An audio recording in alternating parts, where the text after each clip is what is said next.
இந்த விருதுநகர் மண்ணில் இருந்து கொண்டு நான் சொல்லுகிறேன், இந்த மண்ணில் பிறந்த ஒரு மனிதனுக்கு மட்டும்தான் தாய் அன்பை விட தேசம் முக்கியம் என்கின்ற சிந்தனை இந்த விருதுநகரில் பிறந்த ஒற்றை மனிதருக்குத்தான் இருந்தது.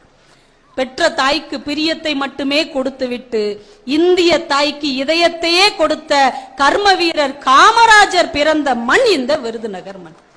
அம்மாவுக்குன்னு அவர் எதுவுமே செய்யலைங்க. அம்மாவை பத்தி கவலையே படல.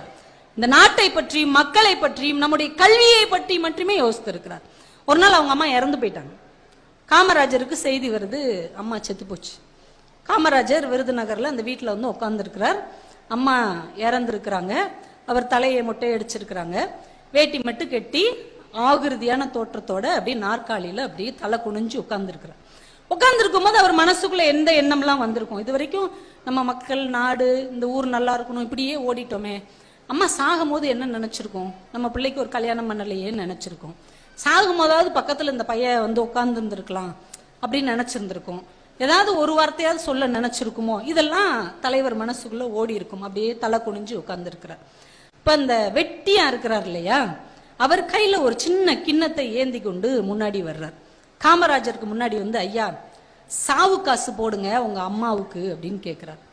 பதறி போய் அந்த நாற்காலியில கழட்டி போட்ட சட்டையை எடுத்து இந்த பாக்கெட்டுக்குள்ள கையை விட்டு பாக்குறாரு. ஒத்த பைசா கூட இல்லை. 9 வருஷம் தமிழகத்தின் முதலமைச்சராக இருந்தவர், அகில இந்திய காங்கிரசுக்கே தலைவராக இருந்தவர், 2 பிரதமர்களை உருவாக்கியவர். அவர் பாக்கெட்ல அம்மா சாவுக்கு கொடுக்கறதுக்கு ஒத்த காசு கிடையாது. அப்படி கண்ணு கலங்கி அதிர்ச்சியா நிமிர்றார். பக்கத்துல இருக்கிற நண்பர் டக்குன்னு தான் பாக்கெட்ல இருந்து ஒரு 10 ரூபாய் எடுத்து அந்த கிண்ணத்துல போடுறார்.